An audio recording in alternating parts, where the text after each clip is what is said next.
seja muito bem-vindo ao Minuto Meu Inglês, onde eu, Tamara, dou dicas para você fazer bonito com a sua pronúncia no inglês. Vamos lá?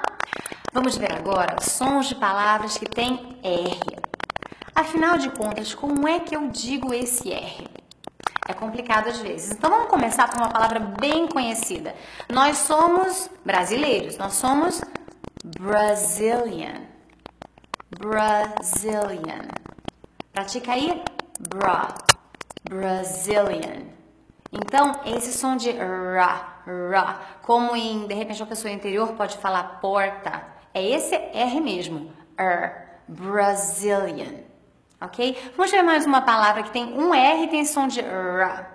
A palavra problem, problem. Diz aí, problem. Um problema brasileiro, Brazilian problem.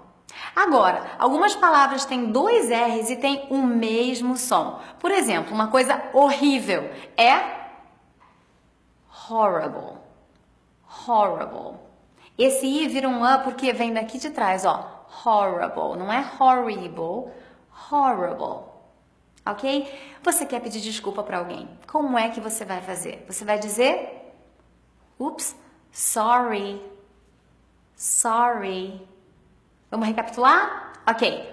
Brazilian, problem, horrible e sorry.